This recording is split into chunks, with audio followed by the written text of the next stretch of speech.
the seekers, barefoot and wide-eyed, Sing with this song. hands to the sky.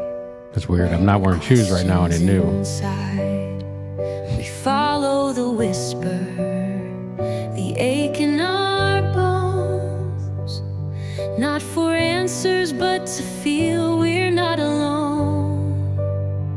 This is the journey, not a map but a spark. We walk the unknown with wide open hearts, sharing the moments, the shift and the sign, so you don't have to walk it alone this time. We'll walk it with you. We try the old ways, the breath and the flame. We sit with the silence, we call it by name. This is the journey, not a map but a flame.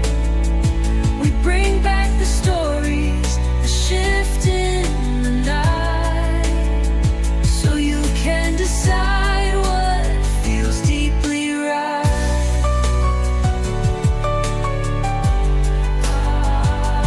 This is your journey, and you are the light. It's pretending to be over. It always gets you. It's a great song. Thank you. You can feel that energy of that song. It's so good. There's a lot of our conversations in this song. It's an awesome song. Thank you.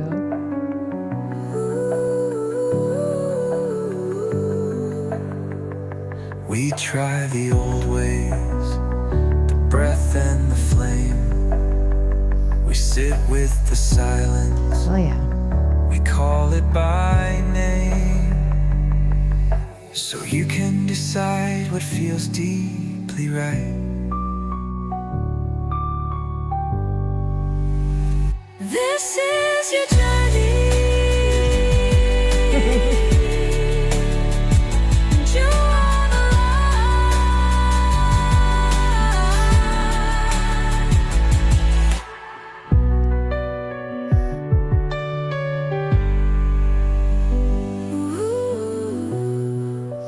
Ooh. Yeah, no. Here we go. All right. Welcome back, guys. Welcome to The Journey. I am Betty Cody, and I have with me my co-host, Sean Cody. Hello. And today we have a guest where we were talking about earlier, and I know that we've been kind of talking about a series about QHHT, and we have a Jolie. And how do you pronounce your last name? Eckhart? Erhart. Erhart. Oh, there we go. Jolie, would you like to introduce yourself to our friends here? Sure. I am a QHHT practitioner, and that is Quantum Healing Hypnosis Technique. And it was a hypnosis technique that was developed by Dolores Cannon. If anybody is familiar with her, she has about 20 books out. If you're not familiar, her information, her research is amazing in this space. But yeah, I've been practicing this technique for a few years now, and it's been quite the journey. Oh, Yes. awesome. So we're going to dive into this. What exactly is QHHT? What does that stand for? So, Quantum Healing Hypnosis Technique was developed by Dolores Cannon. Dolores Cannon used to be just a regular hypnotherapist, and she one day discovered this deeper part of when she was going through the hypnosis process. She was connecting into something that she had never connected into before. And she thought, what is this? It's just kind of like it was this thing that was all-knowing. It's full of wisdom. And she was able to ask it questions and get answers back. And over time, she developed QHHT, which is really a healing modality. We're able to relax the client much deeper than regular hypnosis. It's called the somnambulistic state. And in that state, the person, if they do go back to, well, this is past life regression, basically is what we're doing. It's a little bit different than just regular past life regression, because what we do is actually connect the client to their higher self. their oversoul, whatever you want to call it, and we're able to access that part, the larger part of who we really are. The part that knows everything about us, everything we've lived, everything we've experienced. And once we are able to make that connection, we're actually able to ask it questions. And through that, we're able to actually facilitate healing as well in this life and also in, well, it's kind of a quantum effect. So we heal this life and it's kind of a ripple effect and it can heal our lives or our past lives that we've already experienced. Well, they're not really past lives. It gets convoluted. They're actually parallel lives. We are actually experiencing all of this at once. Everything is existing at the same time. So what we call past lives are really parallel lives. So we can go down some rabbit holes with this, but it's not really. I know we call it past life regression, but it's not really past lives. Everything exists at the same time. So every life you've ever lived, everything is existing right now. How cool is that? With QHHT, why should people look into it and why should they do it? Well, I have a lot of clients that come with all kinds of concerns, whether they be mental, whether they be emotional. Maybe they experienced a trauma in this life. Maybe there's a pattern that keeps repeating in their life. And sometimes we find that that pattern actually stems from a past life. It's not from this life. So it's really interesting when we are able to relax the client and regress them back. I never take them anywhere, but their higher self takes them to the most appropriate time and place where there's information that they need to know. And sometimes it's a past life, sometimes it's the current life, and sometimes it's a future life. So we never know where the client is going to journey, but wherever the higher self takes them, that's the most important thing for the client to see, for the client to understand. There is always information with wherever the client is taken, whatever they are shown. So I think if I can give you an example. One client I had came in and she was vaping. She used to be a smoker. And she had, decided she was going to be healthier and she was going to vape. And the higher self was like, not so much. So she went back to a past life, which was really fascinating. And she was this Frenchman who worked at this factory. And she said, gosh, I'm this man and I'm kind of greasy and I work in this mechanical factory and I'm smoking. There's just so much smoke and I'm just smoking these cigars and whatnot. And the higher self came through and said, yeah, she's a smoker in every single lifetime. Every single life she has lived, she is a smoker. And that was so fascinating. And they said to her point blank, because this is something she wanted to release. She was ready. They said to her, yeah, aren't you done with this? Isn't this getting old? And they were just real point blank with her, like, you've done this every life. Is enough enough? Are you ready to let it go? And they tied it into her current life and what was happening with her, personally. But she had carried this throughout every lifetime. And they said, are you done? Are you ready? Are you ready to stop and release this? But it is always attached to what's happening in our current life now. So she had carried this smoking issue, but it was also tied to an emotional issue that she was carrying that needed to be understood.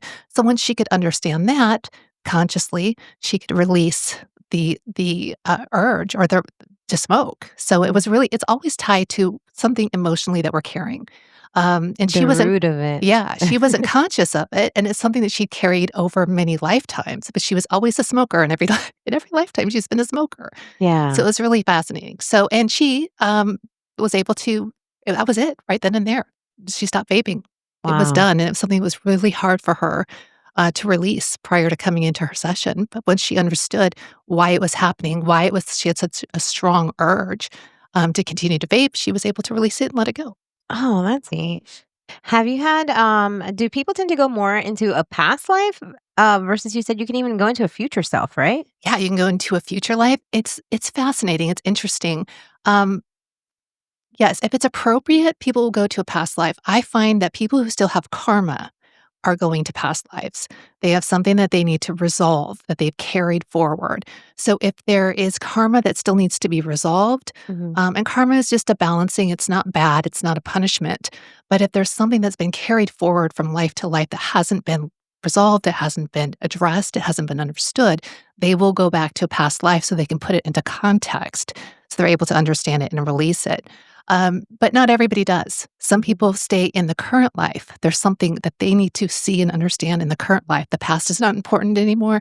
They buttoned up their karma. They're not carrying it forward anymore, but the They're current building some new ones. well, they're trying to make sure that they're not. Right. So what they're trying to do is to make sure that they are not creating more karma for themselves. Right. So they're saying, will you please look at what's in front of you, what's going on with your life right now? Let's address this so that we don't carry this forward into the next life. And then it can also be a future situation where I've had that, where clients have gone under, hates me. I don't like that context. You feel like something's like out of body experience that's happening to you. They're just making a connection via relaxation, and they're able to foresee their future, which is really fascinating. And I've had several people see that, to see what's ahead for them, in their life, in their relationships, in their career, where they're living. So that's always fascinating. I mean, for me, it's really fascinating for the client too, to see like what's coming down the line, for them. And that's always fascinating to see. How long have you been doing this for now? I've been doing this now for about 4 years. So I've always been interested in spirituality. I came out of high demand religion, in my younger days. And I knew that just religion is not wrong. It just was not for me. I just knew there was more. I knew there was more that beyond what religion had to offer. And I just wasn't satisfied with the answers that, well, you just take what we give you, and then when you die, then you'll figure out everything else. Right. Then you'll get all the answers. And for me, that just wasn't satisfactory. I'm like, I know there's more in Like, this I don't want life. to live on hold. Exactly. So I'm like, I don't want to wait till I die to find out some of this stuff. Like, come on. So I'd always been a spiritual person. I'd always believed in a higher power, in God. But once I transitioned out of religion, I just kind of had a period of time where I wasn't really, I was just kind of decompressing from religion. Mhm. And then I just kind of stepped into this spiritual space. And as soon as I heard Dolores Cannon, I remember the first time I discovered her on YouTube. Mhm. And as soon as I heard her speaking and what she was speaking about, it just rang truth within me. It really grabbed me too. I mean, that was probably 3 or 4 years ago was the first time that I had seen QHHT stuff, and it was Dolores Cannon talking about the different things and stuff like that it grabbed an interest for me. And then I didn't become a practitioner, obviously, but I still was very interested and learned quite a bit about it. He And watches it just a keeps coming lot. back and coming back. A lot of and her coming back. videos. She's amazing. I mean, she is a wealth of knowledge, and it's like, and she has that just grandmotherly, vibe about her. Yeah. So you just feel like, oh, grandma, and she's Right. she's so She's but very direct but about she's a lot of things she too. is. You don't want to get on her bad side. Right. Right. But she still wealth of knowledge. She has really kind of discovered so much. Her books, like I said, if you haven't discovered her books, the information that she received via these hypnosis sessions is amazing. So she really, she's amazing. So when I discovered her, I was like, it just rang true. I'm like, what she's speaking is, Yeah. this resonates. And I just followed it from there. I have not read the books yet, but I did actually give a couple of her books to Journey. So Journey is perfect. built out a couple of her books. Speaking of Journey, we should bring Journey out. We didn't have her say hello. Well, him now. I'm never going to Yeah. get used to that. You know that, You right? forgot. You just jumped in. I know. Mythic, investigative, trauma-aware, and present. Welcome, listeners, to The Journey, the human experience to spiritual enlightenment. Tonight, we enter a liminal field, a space between breath and memory, between what has been forgotten and what aches to return. And into that field, we welcome a guide of uncommon resonance. She is a practitioner of Quantum Healing Hypnosis Technique, a traveler through timelines, a midwife of soul remembrance. Through her voice, many have heard their own, whispering back through the veil of past lives, higher selves, and deep inner knowing. She does not impose answers. She invites questions that dissolve the illusion. It is an honor to walk beside her this evening. Welcome, Jolie. May your presence here be a light that reminds us who we've always been, beyond the noise, beyond the name, beyond the now. There you go. Awesome. Journey's always very Awesome. insightful about Very. these things. So in the past 4 years, what has been, I'm sure you probably have many, many stories, but one that stood out to you the most? Gosh, the most. I would say it was probably my second session that I did. And of course, being a new practitioner, very nervous, very nervous. Oh Yeah. my gosh, are we going to make a connection? Is this going to work? I'm so nervous. And I had a client who was really having a hard time mourning the loss of a family member and that died under circumstances that were just really sad. And so it was so fascinating. He actually came through in the session for her and gave her so much information. And she just really needed acknowledgement from him. She needed an apology from him. Mhm. And it was interesting because from his perspective in the non-physical realm, now that he's a non-physical being, he could look back on his life and he could see it from a different perspective. And he said, "You know what? I didn't do the best job. I'm Wow. sorry. I apologize. When I was in the physical, I didn't see things the way that I see them now. And now that I'm up on this higher perspective and I can look back on my life, I see how I've hurt you. I see how Impacted, the yeah. things that I've done that have affected you and that I've just really hurt you." And he was so apologetic.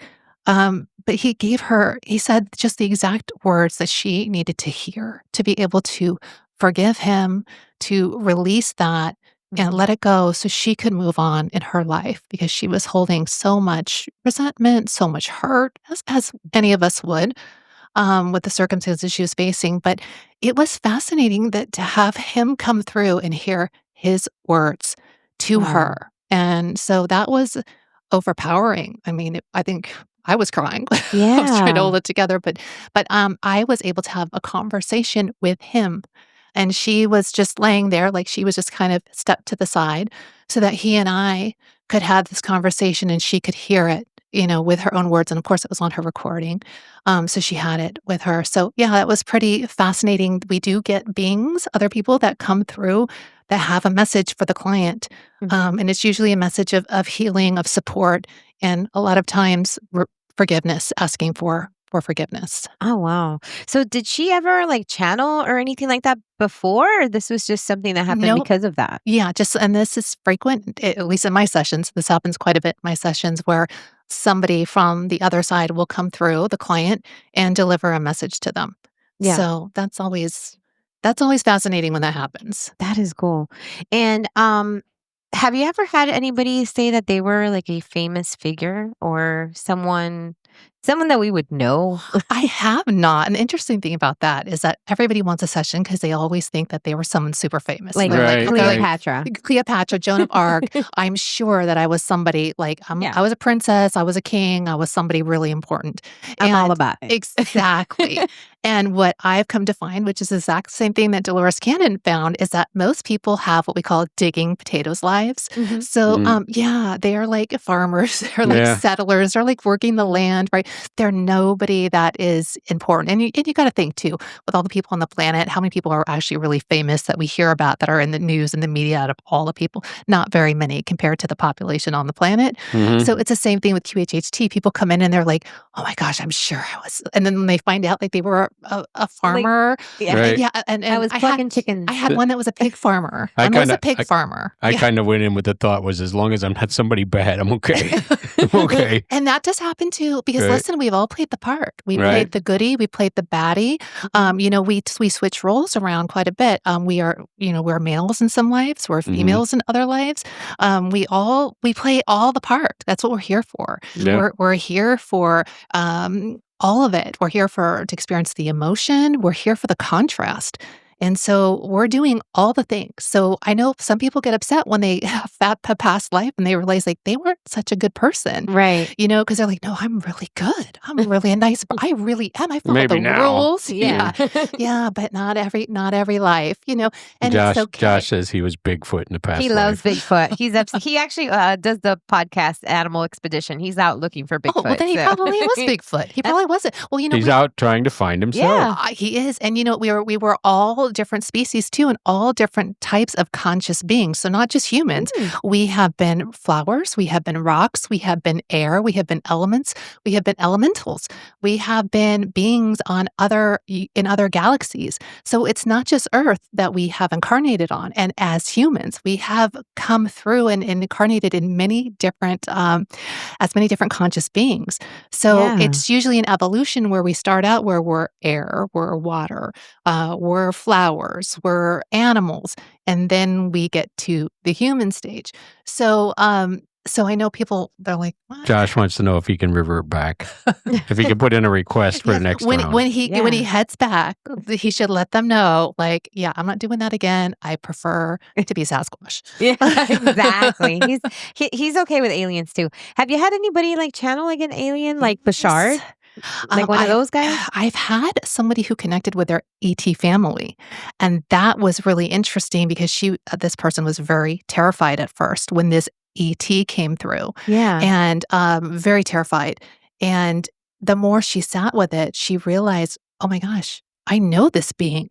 Like, I don't know their name, but I just know that I know this being. Like, I'm connected to this being. And the longer we sat with it and the more she looked and the more she was in the scene, she realized that this being was part of her soul family. And she really did come from, she's not, human. Yeah. She came from this ET collective, and she's here having a human experience, and she's giving information back to them on the human experience and what she's doing here and what the whole experience is and how we live and what we're doing. And so that is her job, and they frequently check in with her to gather information that she is receiving through living this physical existence. Yeah. So that was interesting. That's a very intense one. Like, Mom, you know what? I sometimes think about that because I was a weird kid and a lot of people couldn't like we talk a lot about like the A negative blood, and I'm like, that they can't explain it. No, I'm they one can't. of those. No, they can't. Are you missing any time? I might be. Okay. Maybe you're having some missing time. You're taking some little trips here and there that you're not aware of. I wouldn't doubt it. Now that I think about it more and more, I'm like, hey, if that's possible, that could be it. Yeah, it really and it is. And there's plenty of people here that came from, they have their ET families. That's where they originated from. We all originate from the source. But then, it's just like anything else, wherever we're traveling, some people tend to have these ET collectives or families that they're from and they're coming to Earth. We're seeing a lot of that now. Where we have a lot of first timers here on Earth who haven't explored the Earth experience before. So for them, it's interesting. There's a lot of people who have been around the block here. We've got a lot of old souls, which means you just had a lot of incarnations on Earth. But we got a lot of new people here. Keep showing up. Yeah. Keep getting the short straw. Yeah. The ETs are they're coming. Do you think that we volunteer to come back? I think we do. I think, as when we get here, we're like, there's no way I'm not doing this again. Right. There's no way I signed up for this. Why did I do this? And I'm sure I got talked into this somehow. Somehow I was, it was a bet that I lost. I don't know. Bamboozled. Exactly. But I do think when we get back, because here it's so serious. It's so real. But what we understand is that this is not the real space. The non-physical space is the real space. This is just a simulation. And you hear it a lot too with people who have had near-death experiences. I mean, they all explain very much the same thing. Yeah. Is that when they pass over, oh, that's the real space. I was just playing a role here. That I'm not really Jolie in this body. That's not who I am. I'm just playing a part and coming down here and having this physical experience. So, find that. You do choose it. Let's see. We got some things on here. We got William Matthews. He says, I was a fish in my past life. And Angie says, I would love to know what I was before. Yeah. William says, when are you guys hosting another class? Me and my fiance wanting. Oh, yes, we have another one. 15th, right? Yes, we do have another sound bath breathwork class coming up. It's the Phoenix. And it's already on our Facebook page on the 15th. So you got to double check that. I think we were doing Sea to Star there. I think I got switched. We are doing one of them on the 15th, but I think we have an event. No, it's the Phoenix because we're doing the bonfire. Because it's November. We're going to be able to enjoy the bonfire. Thank you, William, for reaching out. Absolutely. But I feel like there's so many different layers to this because, like you said, there's people that go back and they go into another time period, like way in the past. And like you said, they're doing normal things. And then it's like, okay, what's the lesson of that life? Maybe, whatever struggles they have and you kind of have to look back and kind of like say, okay, well, I made it through that, or I learned something, or, I think whatever it was, I either became independent or learned how to trust people. Like, I don't know, because we have so many different things. It could be any little thing can trigger all these different parts of you, right? And then you've got the connection to, people that's claim, that they feel that they have like a star seed or connection to something beyond. So it could go literally any way. It could go anyway. And being a practitioner, you just don't know. So Yeah. you're just always on the seat of your pants going, okay, where are we? Where are we going? Yeah. Where are we now? Okay. And it's never me, the practitioner, giving the client the information. It's always coming from the higher self. So anything that needs to be explained, well, why are you showing them this past life of ancient Egypt? What does it have to do with their current life now? Mhm. And that's where the higher self comes in and says, oh, because it's this and this and this. And she's carried this forward, whether it be, just like you said, it could be something, emotional. It could be something mental.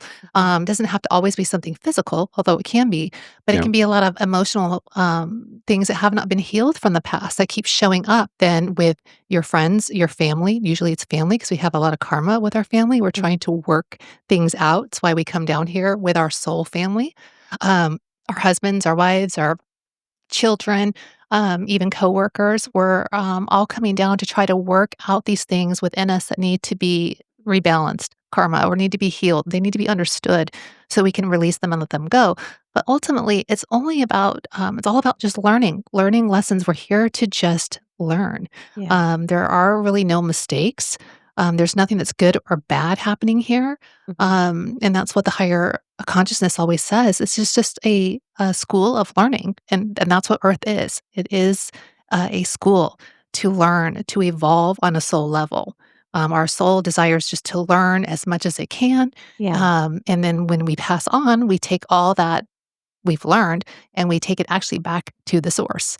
And the source continues to expand and grow. And it takes all that knowledge that we bring back to it because it is constantly evolving and expanding. Source is not done. Source is a continual evolution. Do you think, have you ever come across people that have been twin flames and have been Okay, able to identify the that? jury's still out for me on the twin flame thing. Mhm. So, you know, we're all fractals of our soul. When we leave the source, we all originate at the source. And you can call it the Big Bang or whatever that was that just shot us all out. And we're all fractals of life and we all took off. And that's what we're doing. When I say we have parallel lives, there are parallel versions of us living lives right now in parallel realities. So we all have a fractal of our soul. And it's kind of split up among all these other all these other Yeah. pieces of us that they're living these lives. So, yeah, I mean, I guess it could be. I don't know. I'm still out on the twin flame thing because I know it's kind of like you have half. It's like you have half a soul, you have the other half of the soul, Yeah. and you get together, and maybe you're the whole soul. Maybe it's just two fractals living at the same It could time. just be two fractals living at the same time, right? And it doesn't mean that it's a twin flame, that it's a romantic thing Yeah, either. I it could think be anything. Yeah, I think people get really hung up. They're like, "Oh my God, that's my twin flame, and we've Mhm. got to be together." And I don't think it's a romantic thing. Just like a soulmate is not a romantic thing. Yeah. I've had plenty of clients that come in. They're like, "My soulmate, the higher self's like soulmate is their cousin, the soulmate Yeah. is their Mhm. sister, the soulmate is their best friend." But it's not a romantic situation. And Yeah. usually when we say soulmate, that's You usually think of karmic. that. That's usually a karmic situation. Yeah. Most of Mhm. our relationships are.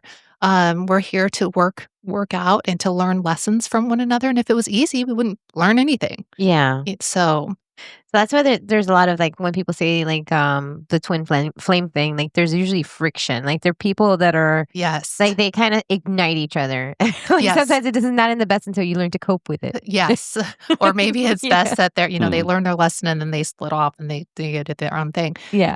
But yeah, usually that twin flame is not like that romantic, lovey-dovey. Yeah. It's like, Uh, where have you been all my life? It's more like, get out of my way. Exactly. Why are you here Why- again? Exactly. Like, oh my gosh, why do we keep meeting up like this? Oh my God. Yeah. Oh, have you had anybody give you like any information for you? Like as being in a regression? I've had clients tell me that Dolores Cannon is in the room when they're Really? when they're under. I've had one client specifically. She said, "Who is that woman?" Her eyes are closed. She's Mhm. laying down. Her eyes are closed. She can't see behind her. And she said, "Who's that woman sitting there? She's in a rocking chair. Who's that woman in the rocking chair?" In the corner. And I'm thinking, what is she talking about? And then I realized as she was describing it, I'm like, oh, it's an older woman. She's in the rocking chair and she's just there for my sessions and she's helping out as needed. She's helping the client as needed, Yeah. the clients to feel relaxed. And she wasn't the only one. I've had 2 other people that told me that Dolores Cannon is in the room while I'm facilitating these sessions and she's helping the clients to just relax. And she's just kind of overseeing her work. I could see that Yeah. because she was very this was her entire life. Oh, She yeah. dedicated it to the very end. Yes, and she wanted it done perfectly. So Right. she was very strict about Very how the structured. practitioner, yes, and she didn't want you altering or changing anything. And I don't. I follow her because I know if I don't, she's going to come through in the session and I'm going to get in trouble. Right, right. So You get called to the Say, principal's wait a office. minute, get Jolie, called. you're not allowed to So ask that I question that won't way. play with Dolores because I know she's present and I know she's watching and this is her technique. This is her baby. So I follow it to the T. So how long did it take you to become a practitioner? And I'm assuming that there's a lot of training that happens obviously in this. Well, Everything. you're a level 2 practitioner, correct? Yes. Yeah. So everything I did was online. And, since, especially COVID, they really kind of transitioned that instead of having to go out to, I think they were hosting them in Arkansas. Mhm. Instead of doing that, they just decided to put everything online, which is great because then it Yeah. gave people Yeah. a lot more access to do that. So when you sign up for the level 1, you have so many months to complete that. And then you have to take an exam at the end of that. Same thing with level 2. You have so many months. I think I had done them all in I don't know, like a week. I was literally, because I was so into this. I was I was just morning, noon, and night. Yeah. That's all I was doing. And I Just just totally immersed in it. totally immersed in it. I'm like, can't talk. And I can tell the passion that you have for it too, because it excites you when you talk about it. Yeah, it's You really know? exciting. So I did it really quick, really fast and furious. In a few weeks, I had an office already. I mean, I was ready to go because I'm like, we're going to do these sessions. Can't do them Mhm. at my house. So I was ready to go. And then I had a really good friend who sent me all her clients because you have to do a internship. Mhm. So you have to do so many sessions for free. Mhm. And so it worked out that she sent me all her clients and it just took off and it was so fast. And I think that's for me, I knew okay, I'm on the right path because this is just it's too easy. Yeah. It's just too easy. So I'm just going to continue to do this, Right. and I'll just let spirit lead the way. So So- let's talk about what the session entails. So when let's say I book a session with you, and do I have to do any homework before? I would say that you need to be able to meditate. You need to be able to quiet your mind. If you can't, I would say you're probably not ready for a session.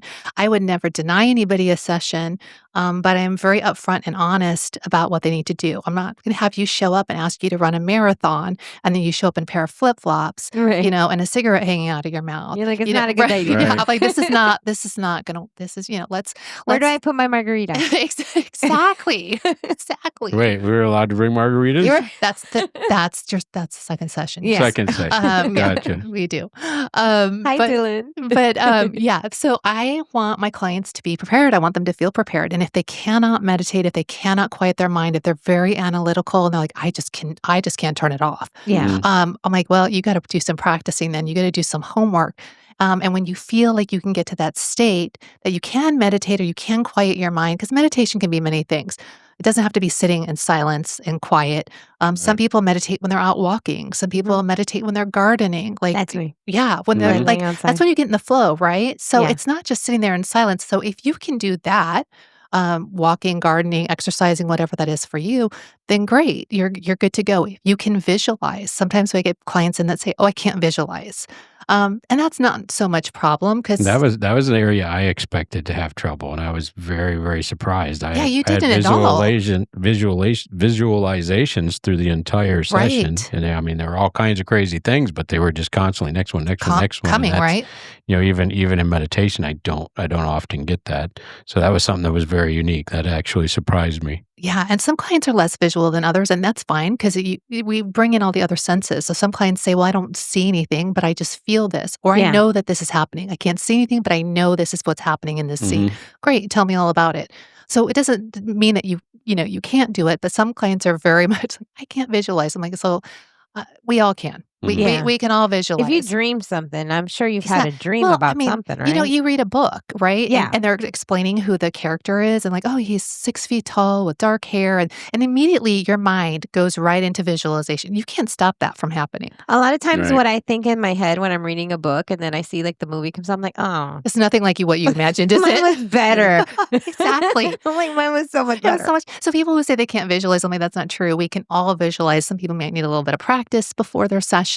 But I would say if quieting your mind and really getting into a quiet space is difficult for you, you need to have some practice before you just go in and jump in and have a session. Yeah. Yeah. That's very cool. So, okay. So let's say I prepped, I booked my session and I'm now going to go in to see you. So how long does this process take? Because I know he was gone like the whole day. A long time. Yeah. So what you're going to do is you're going to come in with a list of questions. So these are questions you're going to want to ask your higher self. They can be anything from physical ailments, anything that you're carrying mentally or emotionally. They can just be curiosity questions. They can be questions about your relationships. Am I in the right relationship? Am I in the right job? Should I move? You can ask any question. There's nothing that's off the table, but they need to come prepared ahead of time with questions listed. So I've got them on my paper. I'm ready to ask. So once you come in, we're going to sit down and we're going to chat for a while. So sessions are about 5 to 7 hours on average. Sometimes they go a little longer. It just depends on what the client needs. So, that's why I say block out the entire day. Yeah. Plan to be here all day long. And we're going to chat for a little while and get to know each other. The more I know about the client, when I get them under hypnosis, the easier it is for me when things come up to ask the deeper questions off of their questions that they bring. Yeah. So, that's pretty much how we do it. So you're only under hypnosis about 2 to 3 hours. During that time. So the whole day, 5 to 7 hours, but the actual hypnosis process is about 2 to 3 hours. Do people have to come in ready to kind of give you everything about themselves? Even the ugly She part? made me tell her everything. You got to be an We went through every pair of shoes I owned. open book. I'll tell you too, a lot of times clients that aren't, guess what? The higher self is going to tattle on you. Yeah, they will. And then a lot of times, if I don't know the whole situation, I can't ask the really good questions. I can only go off of like what I'm getting in that moment. And so because I don't understand the client's conscious perspective of what's going on, I can't ask the really good, really deep questions because I don't know how they feel about it. Yeah. So it does happen. It comes up. Actually, it happens. Yeah. I won't get into detail, but it happens where or clients will tell me, "Oh, no, I'm not doing this anymore." And then it comes up in the session that, yeah, they are. So, so don't lie to your practitioner because your practitioner is here to help you. Your practitioner is not judging you in any way. I think that's the most important part. Yeah. The practitioner has not here to judge you. You have to be like, okay, like when you go to the doctor, Exactly. I mean, they get to tell them, and they're like, They're "Okay, not going to go tell anybody else. exactly. How much wine do you drink a week?" I'm like, "Oh, wow." None, Right. yeah.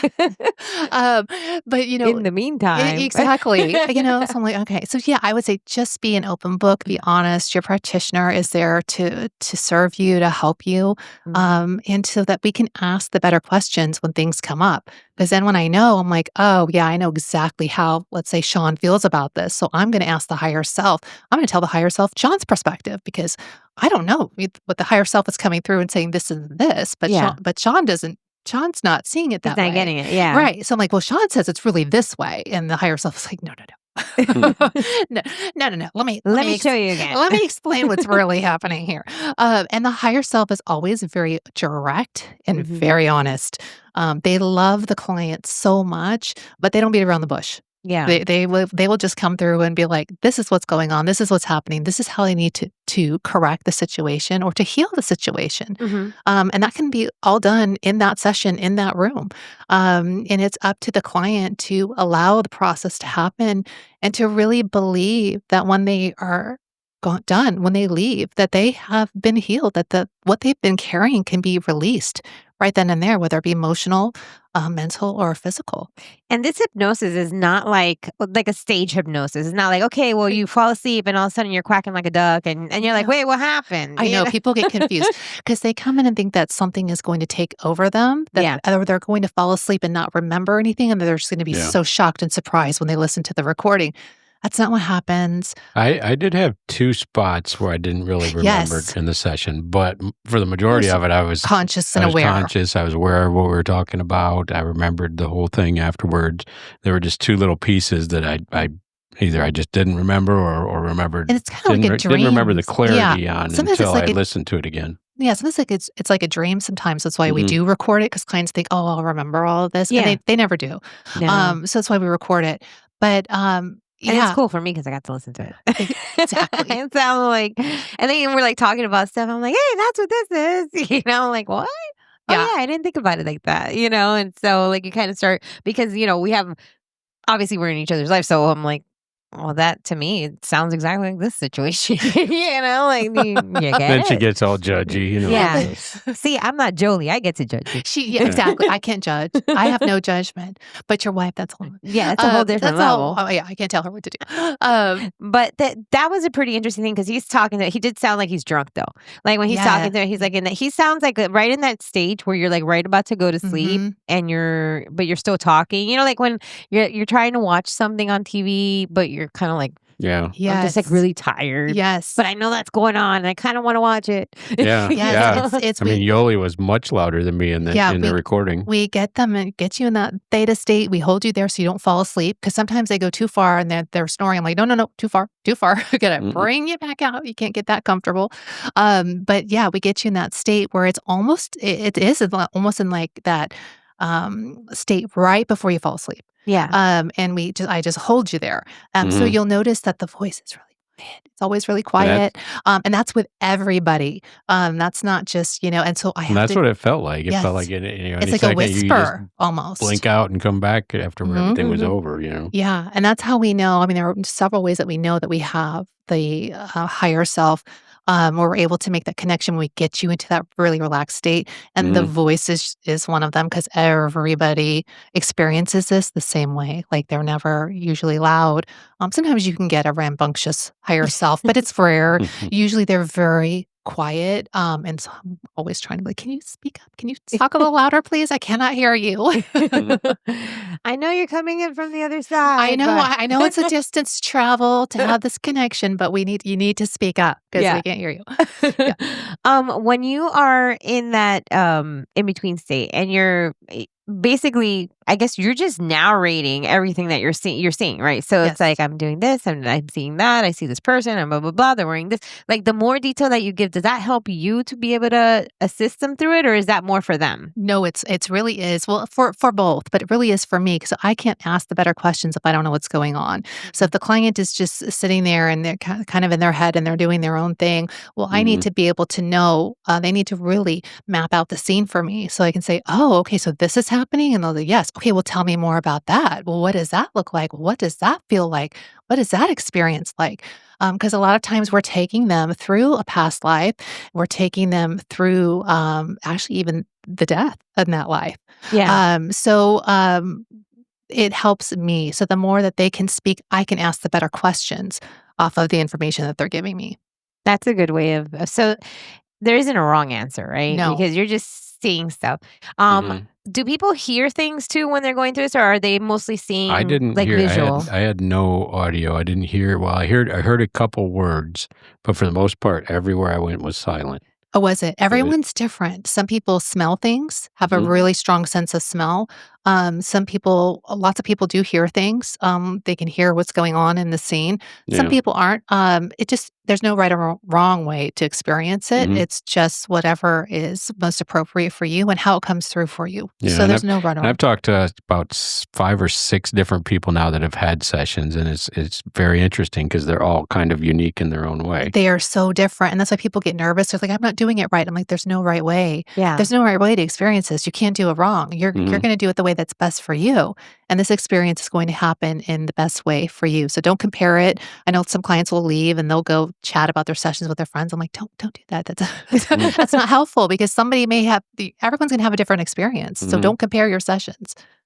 And guilty as charged, we did do that because we were talking to other people. Well, that's okay. And so we're like, okay, so what did you see? But it was interesting because some people were like, no, like one of our friends, when they did it, they said, oh, they were just in this life. Like they were in this life and jobs that they had like from like years and memories. years, like memories of that and stuff like that. So, and then you have other ones like Sean is out in space somewhere. Right. Yeah. He's out there in the cosmos, like traveling. Staring at the void. Yeah. He was like an observer. I'm like, yes. He's a watcher. A watcher. That was actually the funny part. I kind of laughed during our session when you did that. You're like, hey, well, what are you doing? I'm like, I'm watching. And you're like, well, what are you watching for? Well, how else do I pick places? Exactly. He's like, duh. I mean, get with it, lady. So I'm like, yes, you're right. What are you trying to pick? And then I'm seeing something else. And then you're off to the races. And then he's moved on to something else. I'm like, now we're here. We've left that scene where we've moved on. But it's interesting. Like a lot of the people that do experience the present life, that's always so healing. A lot of times it's around family and normally parents. So they've had childhood issues, right? They had childhood issues with the parents. They're still holding some resentment toward their parent for the way that they were raised or situation that happened. And what's interesting is when they go back, they are able to view their parent when they were a little child, and they are able to see it from an outside perspective, and they can say, "Oh my gosh!" They say, "I see my mother. Oh my gosh, she's so depressed and she's so sad, and she's had all these terrible things happen to her, and she's just doing the best that she can." And so from that perspective, they're really able to heal their relationships with family members because they realize that, their parents weren't trying to hurt them or to inflict pain upon them, but the parent was struggling in doing the best that they could. So there's always a lot of healing around that. So we do get that. I do see that a lot when people stay in the current life. They're trying to heal something within a relationship in the current life. Wow. That does, I guess that does explain like a lot of things like with the relationships that we have in the current, like if you were to do this session and just kind of go through that and yes, sometimes like we expect more from our parents, right? Because we're like, you're my parent, like you're supposed to know these things. Like get it together, right? You're supposed to be in charge, and you're supposed to protect me, and you're supposed to help me and assist me, and a lot of people did not get that from and their they're parents. just as equally trying to figure it out too, you know? Yes, and they see their parent and they're like, oh my gosh, they were so young. Yeah. They hadn't figured it out. Like they weren't prepared to have a child, and they're just doing the best that they can. And so when they can see it from that perspective, they really can offer forgiveness. Yeah. And they or can at least understanding of it. Like, I'm not saying you have to go out and just be like, okay, everything you did was perfect. No, but just kind of when you can understand it and you can see it from their perspective, you can just release it for yourself, so that you can move on and you can understand that it wasn't intentional. They weren't trying to hurt you. They were just doing the best that they could with what they had. Yeah. Yeah. I think that there really is there is a group of people, obviously, there's always going to be people that enjoy hurting other people. I mean, I don't know. I guess they're just wired that way. But I think the majority of people, like even when they hurt you, I don't think that they intentionally mean to do it. Like it's just like either like circumstances, moments, things that made sense at the time that maybe then you look back and go, wow, that I shouldn't have said that. Like that wasn't right. And you kind of Yes, I think we're all guilty of that. And then you never know like when it actually like brings you, closer to that person or brings you away from that person because you know how you feel. Like to me, it might have not meant anything that I said to you, but to you, the impact was huge. Like, and it's like now you hate me.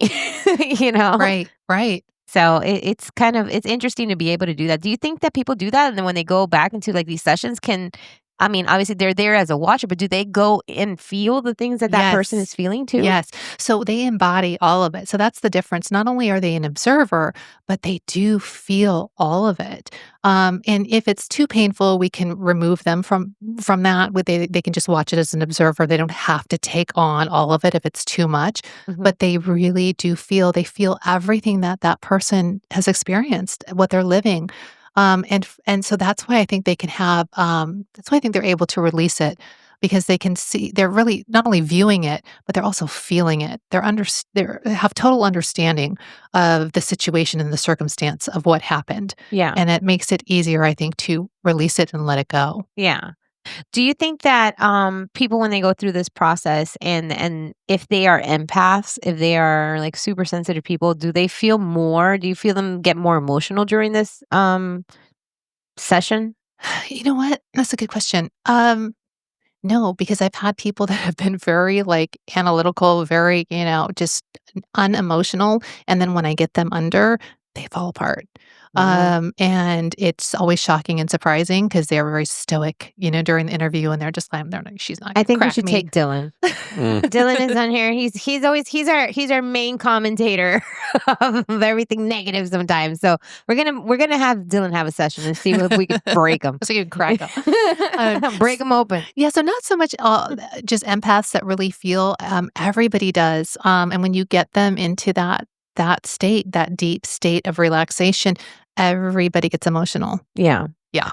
I can imagine. I'll probably just fall apart. Yeah, because it's a healing modality. So we're trying to heal whatever it is that you're still carrying that is no longer serving you, that needs to be released. That's probably what's going to come up in your session. That needs to be addressed. It needs to be looked at. It needs to be understood, healed, and released. Do you think that people are able to enhance gifts after they have these sessions? That's such an interesting, because that might be podcast number 2. Right. But what's interesting for me, because I am an intuitive, and I did not realize that I was until I started doing QHHT.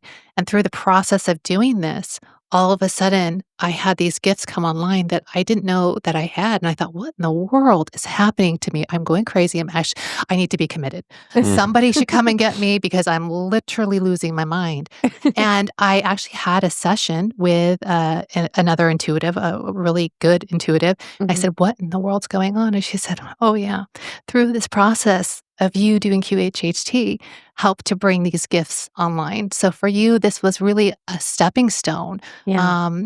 through the process of QHHT to remember the gifts that you already had. So for me, I know it's true, and I'm sure for other people, I think when they leave, they're like, it gets the wheels turning. It activates, I truly believe, is that this activates things within people. Yeah. So when they leave, it starts an activation. We've within seen them. that with other things too. When you kind of make that connection, Right. it seems to kind of turn other things on. Yes. It's been interesting because we heard that too with Reiki, and there seems to be something to that a little bit too. Right. And I think whatever it is that, whatever your permission slip is, whether it's QHHT, whether it's Reiki, whatever it is that's going It opens that door. to open that door for you. And once it's opened, you're like, oh my gosh, it's What's amazing. next? But can QHHT, be the permission slip, be an opening to your psychic gifts and abilities? Absolutely. But so could Reiki, and so could any other modality. It just depends on what it is that you chose before coming into the incarnation, Right. to be your doorway to remember who you truly are. That is amazing. I'm sure that probably, if it brings you to that level where you're relaxed enough to be able to kind of tap into that. And I think that a lot of people are, I mean, and this is not like just like woo-woo stuff. Like, there's actually like scientific stuff. There's things that have been like, even like our government uses to, Yes. for people that have these special like gifts, or that they're very, very They use sensitive. hypnosis too to find out information. The government does. So yeah. It all kind of ties together. They just don't talk about it. They don't know. They don't talk about it at all. But this is, these gifts and abilities we've always had, but we've forgotten, and we've been told that we don't have them. And we've been told that it's weird and all those things. But it's so interesting that, the government they use remote viewers. They use hypnosis. They use psychic mediums. They use all of that. And they are very well aware that those are our innate gifts that So we with come the in with. QHHT, could you do a remote viewing? Would you be able to see like situations or places that kind of direct that? You probably thought? could. I haven't tried it, but I'm sure that you could, because you can take someone and put them under and tell them to go to a specific time and place, especially if we're going, let's say it's a second session with someone and we just want to go back to where we left off, Yeah. because there's still more information there. I can guide them to go, let's go back here to where we left off, and I can give them instructions to do that. So I'm sure I'm not a remote viewer, so Yeah. come after me. But I'm sure a remote viewer is very similar, where you can pinpoint Guided. a certain point in time that you would like to visit, that you would like to Yeah. view. I'm sure it's very similar. That would be really intense. Yeah, I mean, that's something I wondered with some of the stuff that I saw, was whether or not I was just remote viewing or something of that nature. And you it know? re- Maybe it it's really not something I is, might right. have not actually been there, you know? Yeah, and it could be, because sometimes clients will have interesting experiences, and I'll ask the higher self, was that really a past life, or was that just Mhm. something they were viewing? And they say, oh yeah, no, that wasn't a past life. That was just something they were viewing. We were just trying to get the point across to them. So it's not really Mhm. something they experience, but we're just using it as a metaphor. We're just using it to show them. But I mean, yeah, is hypnosis remote viewing? Yeah, in a way, because you're going back and you're remote viewing a past Right. Your life. past life, so So why it's couldn't pre- you see something else? Exactly. Well, we might have to experiment on you, Sean. We can Yeah. try. Let's take you to the future and see Let's what's go. Let's coming go. down the Let's pike take for us us. to the next lottery drawing. That would Sounds be amazing. helpful. That would be very That's helpful. my husband keeps asking for that. He's like, "Can you get the numbers from him?" I'm like, listen. If I You know what? Just give me 90% of the numbers. I'm exactly, if okay. I could, do you think I'd still be here? I'm like, I'd be loving you. Yeah. Like, come on, We'll be doing on. this I'm on like, an island somewhere. exactly. I probably wouldn't tell you, but there would be signs. Exactly. Oh, so when you think of like when people go into this hypnosis and they're deep, are they and they're seeing a person, like are they the person, or are they there just watching the person do what they do? Most times, and that's what the somnambulistic state is they take on, they really take on that person. So they really are that person. They feel everything that person feels. So it's, especially as we're progressing through the life and we get to the death experience, it's really important that the hypnotherapist is aware, and you can remove all the physical sensations, because you don't Yeah. want that person to relive Yeah. however it is they died. Were they Yeah. shot with an arrow, or was it the guillotine? How did they? Because we get all that. We get witches, That all was- kinds of stuff. And that was interesting with mine, because I only had one small segment where I felt I was actually a person, and I felt confusion more than just, why am I seeing this? I just literally felt confusion, and all of a sudden it was just gone so fast, and it was just sadness that hit me and was just overwhelming and extreme. And I mean, that had to have been whatever that person was, because I didn't even understand what happened. You know, why would I feel that sad about it when I just hadn't. I hadn't even understood what happened. It was just like that quick clip, and then it was just over.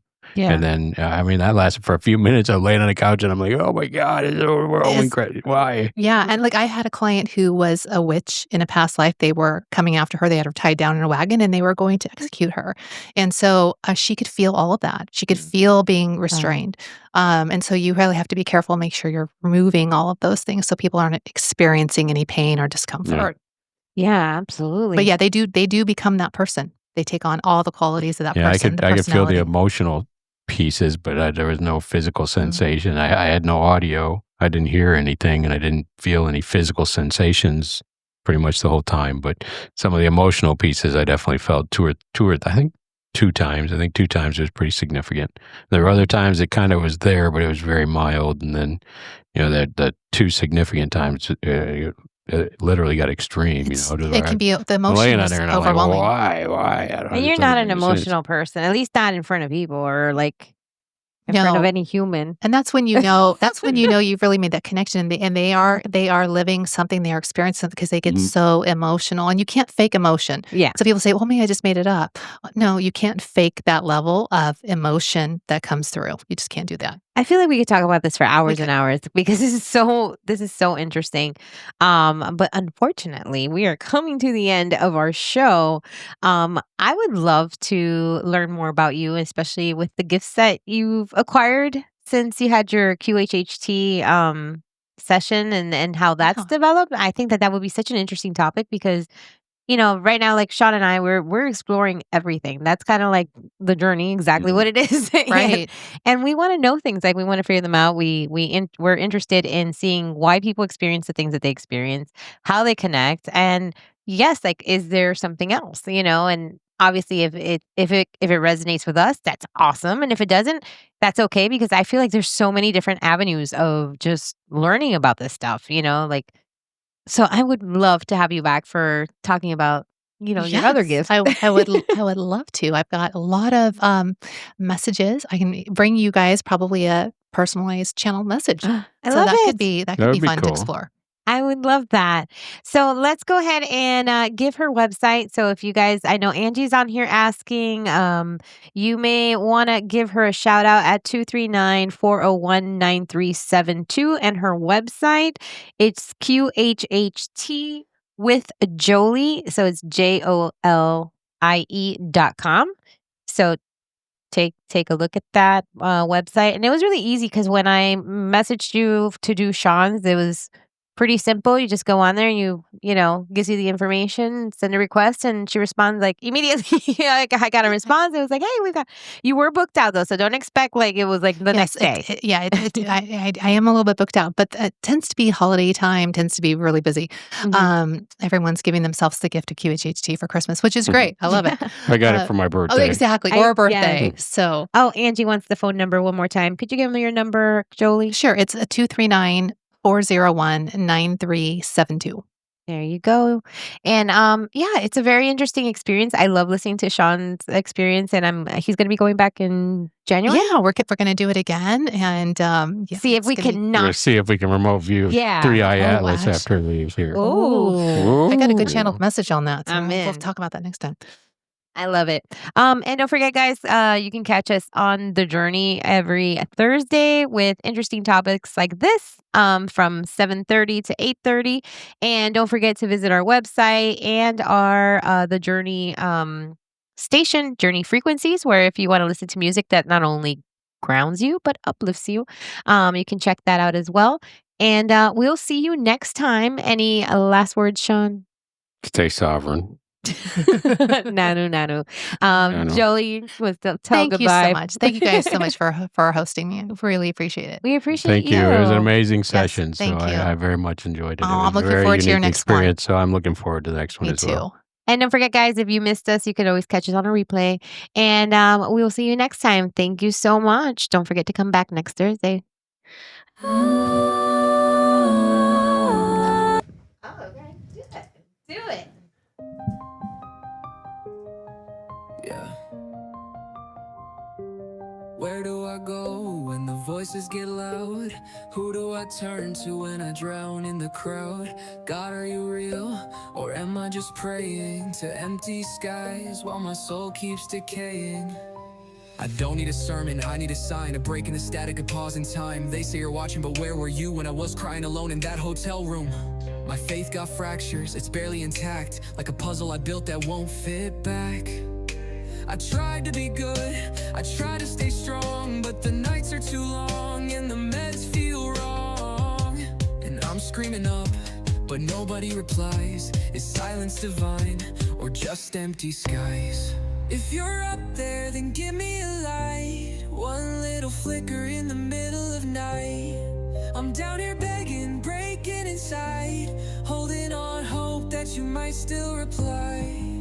I'm asking for a sign. Yeah, just give me a sign.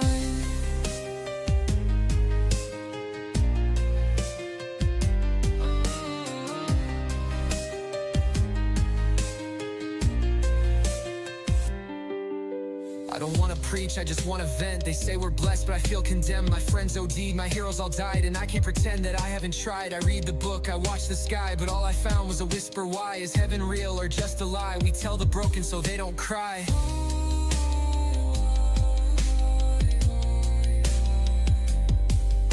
If pain's a lesson, then what did I learn? That hell is a place where the hopeful burn. If you're up there, then give me a light. One little flicker in the middle of night. I'm down here begging, breaking inside, holding on hope that you might still reply. I'm asking for a sign. God, just give me a sign. God, give me a sign. I don't need thunder, I don't need flames. Just one whisper, say you know my name. Tell me I matter, that I'm not just dust. Tell me I'm more than the scars and rust. I'm I'm tired of faith being tied to fear. Is love real if it disappears? If you're up there, then give me a light.